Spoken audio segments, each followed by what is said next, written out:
السلام علیکم دوستو، میں ہوں محمد کاشف اور آپ دیکھ رہے ہیں انفو کائنات۔ دوستو 1977 میں ایک کینیڈین پروفیسر گیری ملر نے قرآن مجید میں کوئی خامی تلاش کرنے کا ارادہ کیا۔ گیری ملر ٹورنٹو یونیورسٹی میں پڑھاتا تھا اور وہ عیسائی مبلغ بھی تھا، اور جب بھی موقع ملتا وہ عیسائی مذہب کی تبلیغ شروع کر دیتا تھا۔ اس کا خیال تھا کہ قرآن مجید میں کوئی خامی ڈھونڈ لینے سے مسلمانوں کو عیسائیت پر لانے میں بہت مدد ملے گی۔ پروفیسر ملر نے قرآن مجید پر تحقیق شروع کر دی۔ اس نے قرآن کریم کے ایک ایک حرف کا مطالعہ کیا، ایک ایک آیت کو بغور دیکھا۔ اس تحقیق میں اس نے تقریباً 1 سال صرف کیا۔ تحقیقات کرنے کے بعد جو کچھ اس نے لکھا، انتہائی غیر جانبداری کے ساتھ لکھا۔ قرآن مجید کے بغور مطالعے کے بعد ملر نے لکھا ہے کہ میں نے پہلا نتیجہ یہ اخذ کیا کہ ایسی تحریر لکھنا کسی انسان کا کام نہیں ہو سکتا۔ قرآن مجید کی سب سے پہلی چیز جس چیز نے ملر کو متاثر کیا وہ اس کتاب مقدس کی گئی آیت کا ایک خاص انداز تھا۔ مثلا سورہ نساء کی 82 آیت، جس کا ترجمہ یہ ہے، تو کیا وہ قرآن پر غور نہیں کرتے؟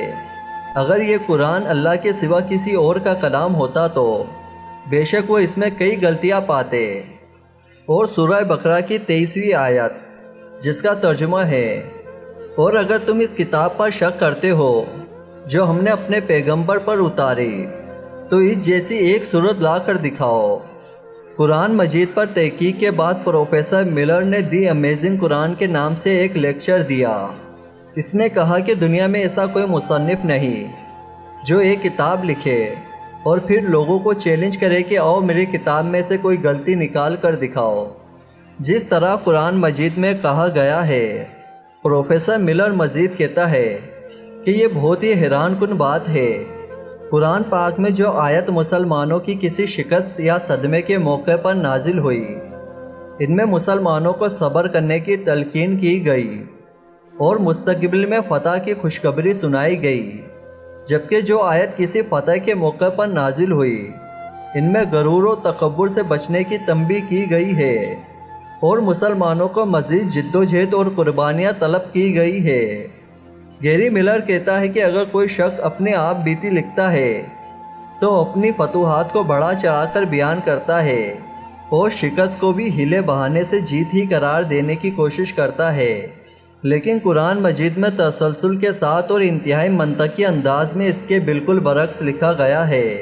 قرآن مجید میں کسی ایک مخصوص وقت کی تاریخی بیان نہیں کی گئی، بلکہ اس میں عام قوانین واضح کیے گئے ہیں جو اللہ تعالیٰ اور اس کے بندوں کے مابین تعلق کے خد و خال کا تعین کرتے ہیں۔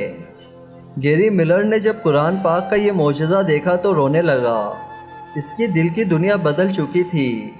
اس نے اپنی پوری کوشش کی مگر کوئی ایک غلطی بھی نہ نکال سکا، اور نکال بھی کیسے سکتا ہے، کیونکہ قرآن پاک کی حفاظت کا ذمہ اللہ تعالیٰ نے خود لیا ہے۔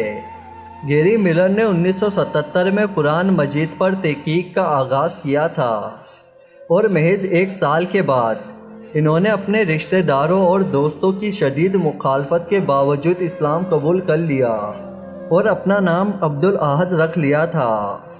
اس کے بعد انہوں نے اپنی زندگی اسلام کی دعوت کے لیے وقف کر رکھی ہے۔ وہ ٹی وی پروگرام اور پبلک لیکچر میں لوگوں کو اسلام کی تبلیغ کرتے ہیں۔ امید کرتا ہوں کہ آپ کو یہ میری چھوٹی سی ویڈیو پسند آئی ہوگی، تو پلیز اس ویڈیو کو لائک کریں، اپنے دوستوں میں شیئر کریں اور میرے چینل کو ضرور سبسکرائب کریں۔